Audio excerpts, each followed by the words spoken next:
Hey guys, Legendary Grimlock here, and today we have Magik versus Damien Hellstrom, Ilyana Rasputin versus the Son of Satan. So this will be honestly a quick one here, and we're gonna just start off with Damien Hellstrom.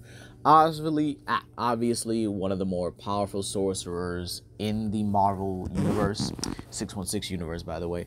Damien Hellstrom is a master at Hellfire magic to the point where he can burn characters like Mephisto, the Chaos King, and even was able to take out his father, who in his own realm was able to, I guess, hold off the Chaos King before he became like his, I think it was like his true form or whatever eventually. But again, yeah, he was able to hold his own and even defeat his father. Damien Hellstrom is also incredibly durable. While he isn't physically strong, his durability is easily up to snuff here, with even characters like the Hulk, being able to take attacks from characters like Werewolf by Night, Morbius, the Living Mummy, characters like Agent Venom and stuff like that. He is incredibly durable, also incredibly fast as well. He's been able to react to what's their names, Spectrum and Firestar's energy beams. Both of those beings, and both of those, the mutant and the obviously the living embodiment of light itself respectively, have been shown to use and actually attack and project beams that are confirmed to be massively faster than light. You can even get those things up to microseconds with other comic panels and stuff like that. So yeah, Damien Hellstrom is no slouch when it comes to his his speed and obviously his durability. Right now, let's go over his hacks and abilities. Like I said in the beginning, Damien Hellstrom has mastery over Hellfire magic. This man could do anything with it. He could burn, create constructs. He can, make shields out of it. He can do anything he wants with Hellfire. He can summon his staff. He can even summon it inside of his opponents, which is absolutely just deadly across the board here. He's even done this to beings that were on par with his durability. He's even been able to cast Hellfire that ranges from anywhere he wants. He has time manipulation, even being able to rewind time of the entire planet itself. So even if he is about to lose, he can rewind time of the entire battlefield. All right. So yeah, he has a lot of magic here. He also has telepathy, telekinesis, teleportation. And he honestly uses this in combat to basically get the upper hand on his opponents. He's done this with characters like Brother Voodoo, Nightmare, Mephisto, Blackheart. And he's actually been able to compete and beat these characters, at least on a couple of occasions here. He has some very good senses as well, being able to sense things through their earthquakes, through the vibrations that they cause. And in all honesty, he's pretty great. He's a pretty great character. The Hellstrom series, I don't know if that is still on Hulu and stuff, but I've heard some good things about it. As well. And in all honesty, his magical level as well is up there with Sorcerer Supremes. So Brother Voodoo, he's even been confirmed himself to be a Sorcerer Supreme. So characters like Magik as well. So in all honesty, he's in the same ballpark as some of the best magic users in Marvel. Funny, ain't it? Now let's go over Magik herself. Ilyana Rasputin, one of the most dangerous mutants of all time, in my opinion. So what has Ilyana been able to do over the years? Well, for starters, her physical strength is nearly in the same category as characters like Colossus and The Thing. She's even been able to use her magic to do some dangerously overpowered things, such as being able to knock Asgard, a entire universe, out of orbit, which is again, that's pretty crazy, right? She's been able to create singularities with Limbo, and she's also powered by it. Keep in mind, Limbo is a universe that has access to every focal point in the Marvel multiverse, or omniverse if you want to go there. Magik has done things like summoning monsters, being able to use her soul sword, by the way, which is one of the most overpowered weapons, and she's even been able to rip out the Crimson Gem of Sidorak. Keep in mind that Doctor Strange himself, with his magic, has never been able to do this, and not only was able to rip it out, but was able to destroy it. And that's something I think even Onslaught couldn't do. Just straight up rip it out, grab it, and crush it, which is absolutely ridiculous when it comes to the power of Magik here, meaning her powers and abilities are on par with beings like Onslaught, someone who can easily contain Franklin Richards. Now, yes, this is Kid Franklin Richards, but again, Kid Franklin Richards was out there fighting Celestial. So, yeah, she's dangerously overpowered. But let's talk about that Soul Sword real quick, right?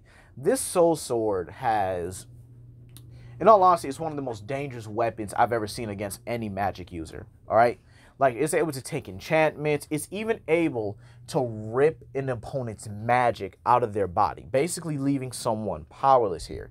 With her skills and combinations, plus her training from Bellico, who was actually a master at reversal magic, meaning he could reverse your powers and abilities on yourself, and she's mastered these techniques, even blood gem techniques, where she's able to convert her opponent's soul into blood gems to power herself up. And again, she also has her more demonic state, which again is, well, just, it's just absolutely terrifying. That thing can do.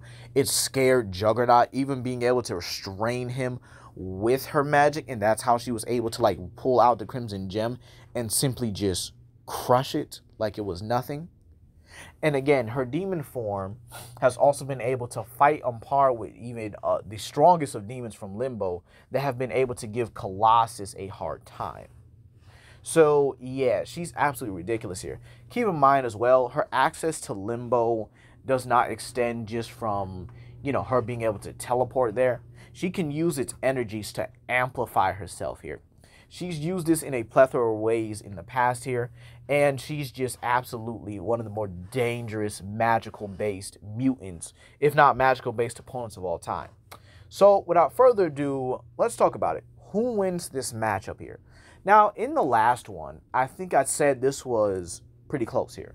Now, the reason why I said they were the reason why I said they were like pretty close and stuff was because Hellstrom, in my opinion, had a slight power advantage.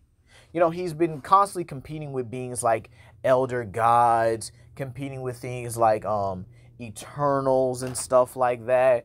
You know, he's been out longer than Magik. But Magik has always been able to keep up with the likes of Sorcerer Supremes and stuff like that because of her training. She's trained with Doctor Strange. She's trained with Bellico. And even other magical users like Dormammu have respected her power. She's even banished Dormammu from Limbo before, even beat him. And again, that's absolutely ridiculous how powerful Magik is. And currently, Magik is just, she's been doing a lot more than Hellstrom has. Hellstrom's only current feat was blocking a dead Celestial's punch. And again, that was about it. Now again, this was a Dark Celestial, which are beyond the normal Celestials, but that's all he did. We didn't even see him for the rest of the comic, honestly. So it's just, again, it's disappointing. However, what Hellstrom has done over the years, yeah, he's done some incredible things. Like being able to burn an alternate version of Hyperion, which again is still ridiculously powerful, as Hyperions have always had like universal to outer-versal durability. However, with Magik, she's a lot more powerful now. She's on a much more, I guess say a much more different level. Being able to sever someone's powers and abilities, having access to Limbo repeatedly. And again, she could always just take Hellstrom to Limbo or bring a portion of Limbo to them. So again, it's like Magik has a lot more win cons than Damian Hellstrom. And again, with her access to a plane that can connect the entire multiverse together, kind of like a bridgeway between multiverses, or at least one of them, Magik is honestly way more dangerous than Hellstrom. Her soul sword could take away his magic and even absorb his magic. She has the same amount of experience and training to the point where she was able to beat Doctor Strange. And she's able to use reversal magic far better than Hellstrom. Hellstrom does specialize in things like Hellfire magic and stuff like that, but he does have other magical capabilities. However, Magik, you know, just has better, I guess you could say, magical mechanics, or again, magical attacks than Hellstrom here. Plus the sheer fact that she's also a physical fighter, with the fact that she's able to use her magic in combat way better than Hellstrom, I think she is going to take this match more often than not here. Not saying Hellstrom isn't powerful. I'm not saying that Hellstrom can't win. But I think when it comes to the amount of wins they get, Magik would have a larger portion of magical abilities, even be able to convert Hellstrom's own energy into blood gems. She can convert energy, souls, even, the souls of other beings and stuff into blood gems to power her up here. And again, she's more than willing to do that in a fight. That is completely in her character here. And even if we go over a bloodlusted scenario, she's going to, oh my gosh, she's bringing in Limbo far faster than Hellstrom could blink here. But at the end of the day, gotta favor Magik. I would definitely say low to mid diff. But hey, that's gonna be all for today, you guys. Please comment, like, and subscribe, and share with your friends. This is Legendary Grimlock, and I hope y'all have a blessed day. Peace.